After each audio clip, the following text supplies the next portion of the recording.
Hai guys, selamat berjumpa kembali dengan novel populer viral kesayangan Anda ini. Saat ini admin ingin menghadirkan sebuah novel yang alur ceritanya sangat menarik dan seru. Novel ini berjudul Kaisar Agung Seni Bela Diri. Sebelum mengikuti keseruan ceritanya, mohon bantuan kalian untuk subscribe, like, dan share video-video yang ada di channel ini. Selamat menikmati.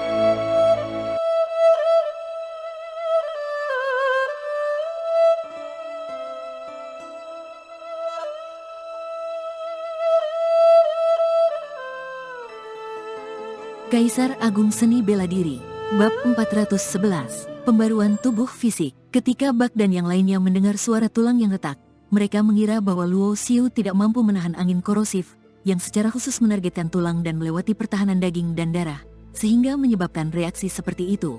Sebenarnya, Luo Xiu sedang menggunakan angin korosif untuk menguatkan tulangnya. Angin korosif secara langsung menargetkan tulang, melewati pertahanan daging dan darah, dengan energi kematiannya yang mengikis tulang menjadi residu. Namun, Luo Xiu mempraktikkan hukum kematian, dan dengan menggunakan kekuatannya untuk melindungi tulang-tulangnya, ia dapat secara efektif menahan angin korosif. Selain itu, ia dapat menggunakan angin tersebut untuk memurnikan kotoran dalam tulangnya, membuatnya semakin kuat. Namun, proses ini sangat menyakitkan, ditambah dengan pengaruh rasa dendam yang menciptakan berbagai skenario menakutkan di dalam lautan kesadarannya. Jika bukan karena keteguhan hatinya yang luar biasa, mungkin lautan kesadarannya sudah lama hancur. Kamu tidak perlu mengkhawatirkanku, kata Luo Xiu. Surah, Bak masih ingin mengatakan sesuatu, namun melihat Luo Xiu tidak menghiraukannya dan malah langsung melangkah ke dalam angin korosif, menuju kedalaman ruang hitam ini.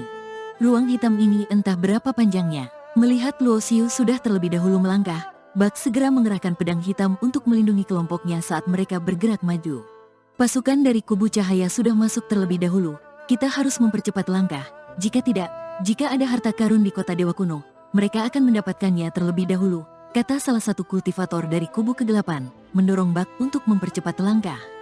Bak tentu saja memahami hal ini. Kelompok mereka semakin cepat bergerak, namun mereka menyadari bahwa Luo Xiu di depan mereka ternyata lebih cepat.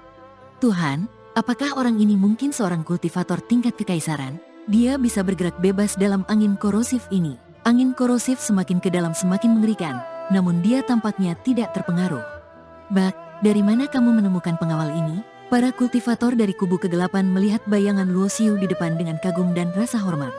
Luo Xiu terus berjalan di depan. Setelah beberapa waktu beradaptasi, dia sudah bisa mengabaikan pengaruh dendam di lautan kesadarannya. Semakin maju, kekuatan angin korosif semakin besar. Namun di bawah tekanan ini, tulangnya terus ditempa, mengalami transformasi dan peningkatan. Tiba-tiba, kilatan petir muncul di depan. Awan hitam besar bergulung, petir bersilangan di dalamnya. Luo Xiu keluar dari wilayah angin korosif. Petir yang bersilangan seperti naga menghantamnya, membuat kulitnya terkoyak dan dagingnya terlempar kemana-mana. Darah bercampur dengan potongan daging yang terbakar. Tubuh Luo Xiu menderita kerusakan parah, hingga tulangnya terlihat. Petir ini sangat kuat. Setiap kilat mengandung energi yang setara dengan serangan penuh dari seorang kultivator tingkat patriark bela diri papan atas. Pakaian Luo Xiu robek, rambutnya berantakan, seluruh tubuhnya hitam terbakar dan berdarah, namun matanya tetap tenang tanpa sedikit pun kepanikan. Petir terus menghantam, dia mengangkat tangannya untuk melawan, daging tangannya meledak tetapi tulangnya tetap utuh, tidak peduli seberapa kuat petir itu menghantam. Inilah hasil dari tempering dalam angin korosif, meskipun tingkat kekuatan tubuhnya belum sepenuhnya meningkat. Namun kekuatan tulangnya jauh lebih kuat daripada senjata perang terbaik. Seorang kultivator pemurnian tubuh yang mencapai puncaknya, tubuhnya menjadi senjata perang, mengalami transformasi dan peningkatan yang berulang, dapat menandingi senjata tingkat kekaisaran, bahkan bisa dibandingkan dengan senjata perang para dewa iblis. Dia menjalankan teknik cakram kematian dan kehidupan, dagingnya meledak dengan cepat tumbuh kembali, dan kemudian meledak lagi, berulang kali. Bak dan para kultivator kubu kegelapan yang mengikutinya terkejut melihat pemandangan ini.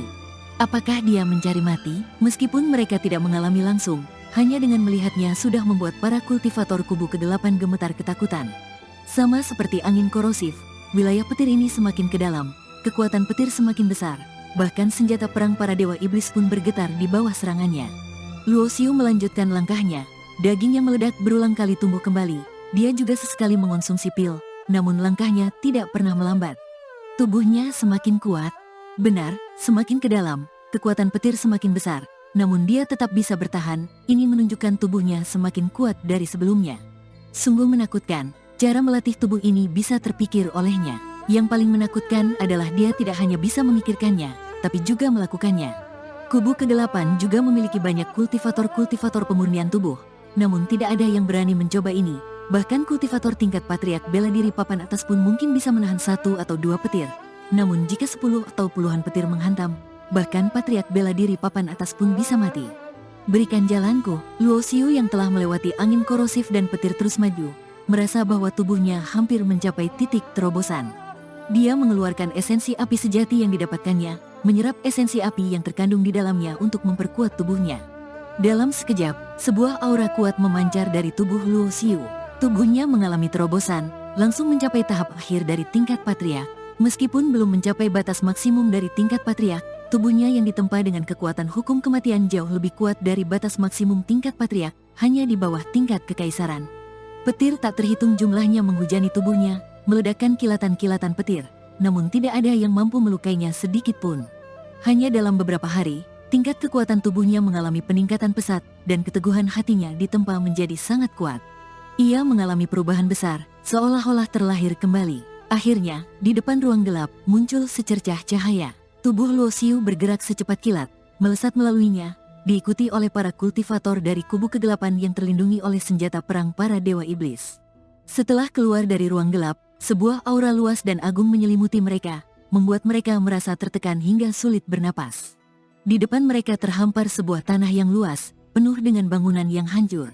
Aura yang luar biasa dan tak terduga memenuhi tempat itu, merupakan sisa-sisa aura dewa iblis. Jelas bahwa ruang ini bukan lagi di dunia suci, melainkan sebuah dunia rahasia yang diciptakan oleh para kultivator tingkat dewa iblis. Namun, dunia rahasia ini tidak memiliki sedikit pun tanda kehidupan, bahkan lebih tandus daripada dunia bintang luar. Memandang ke depan, ada sekelompok istana megah, dengan bangunan yang saling terkait, menjulang megah, dan tersebar luas. Namun, bangunan-bangunan itu rusak, diselimuti oleh lautan api yang meluas ribuan mil. Tiba-tiba, sebuah cahaya api melesat keluar dari lautan api, dan dalam sekejap, membakar puncak sebuah bukit menjadi ketiadaan, langsung menguap. Melihat pemandangan ini, para kultivator kubu kegelapan di belakang Luo Xiu menghirup napas dingin, kulit kepala mereka merinding. Itu adalah api yang ditinggalkan oleh kultivator tingkat dewa iblis. Bahkan kultivator tingkat kekaisaran pun tidak berani menyentuhnya, kata Bak dengan wajah serius, lalu melihat ke arah Luo Xiu. Sebaiknya kamu juga tidak mencoba menggunakan api ini untuk memperkuat tubuhmu. Luo Xiu mengangguk. Dia tentu tahu bahwa api ini berbeda dengan esensi api dewa yang mengandung energi murni, penuh dengan sifat penghancuran yang tidak cocok untuk memperkuat tubuh. Sedikit saja tersentuh akan langsung membakar abis. Kelompok itu mulai bergerak maju, mendekati bangunan-bangunan yang diselimuti api. Beberapa bangunan menunjukkan tulisan yang sangat kuno, jarang ada yang bisa membacanya. Api dewa menutupi langit di atas kelompok istana, samar-samar terlihat bayangan orang-orang di dalamnya. Itu orang-orang dari kubu cahaya. Melihat ada orang di dalam, para kultivator kubu kegelapan segera tidak bisa diam. Mereka mempercepat langkah memasuki kelompok istana untuk mencari harta karun. Namun, Bak tidak ikut berlari, melainkan memilih berjalan bersama Luo Xiu. Dia tahu bahwa kekuatannya tidak terlalu besar, hanya bisa mengandalkan pedang dewa kegelapan. Tetapi jika berhadapan dengan Erik, anak dewa matahari yang juga menguasai senjata perang dewa iblis, dia bukan tandingannya. Namun, Luo Xiu berbeda. Kekuatan Luo Xiu sangat luar biasa. Jika diperlukan, biarkan dia yang menguasai pedang dewa kegelapan, pasti bisa bertanding dengan Erik. Setelah para kultivator kubu kegelapan masuk, suara bentrokan keras segera terdengar. Apakah ada yang menemukan harta karun di kota sehingga mereka bertarung? Mata Bak berkilat. Sebagai anak dari pemimpin kuil kegelapan, dia tentu tidak kekurangan sumber daya dan harta karun. Namun, menemukan sendiri harta karun jauh lebih memuaskan daripada mendapatkannya tanpa usaha. Luo Xiu juga merasa tergugah. Ini adalah tempat tinggal para dewa zaman kuno. Jika ada harta karun pasti sangat berharga. Banyak dari hartanya telah disita oleh dua kaisar bela diri, Groove dan Lina. Sekarang dia dalam keadaan keuangan yang sulit. Jika menemukan harta karun tentu tidak akan disia-siakan. Luo Xiu dan Bak saling bertukar pandang. Keduanya mengangguk dan segera menuju arah suara pertarungan. Pelayan setia Bak diam-diam mengikuti di belakang mereka. Kedua kubu cahaya dan kegelapan masing-masing membawa satu senjata perang dewa iblis. Dengan jumlah total hampir 2000 orang memasuki ruang ini. Tidak lama kemudian, Luo Xiu dan dua rekannya menemukan beberapa mayat, baik dari kubu cahaya maupun kubu kegelapan. Jelas terlihat bahwa kedua kubu memang terlibat dalam pertempuran. Aroma api yang sangat pekat, mata Luo Xiu tertuju ke suatu arah, merasakan aroma api yang sangat kuat, mirip dengan esensi api dewa yang pernah ia dapatkan. Esensi api dewa mengandung sedikit kekuatan asal api. Jika bisa didapatkan, bagi siapapun yang berlatih dengan teknik elemen api, itu adalah harta tak ternilai, dan bagi kultivator tubuh bisa digunakan untuk meningkatkan kekuatan tubuh mereka. Tingkat kekuatan tubuh Luo Xiu yang cepat mencapai tahap akhir tingkat patriark sebagian besar berkat esensi api dewa. Dia segera mempercepat langkahnya menuju arah aroma api itu, diikuti oleh Buck dan pelayannya. Setelah melewati belasan istana yang hancur, tiba-tiba mereka dihantam oleh aura kematian yang sangat kuat. Pada saat yang sama, Luo Xiu merasakan bayangan cepat melesat ke arahnya. Boom! Dia mengangkat tangan dan memukul bayangan itu, membuatnya terlempar. Namun perasaan pada tinjunya seperti memukul baja, sangat keras.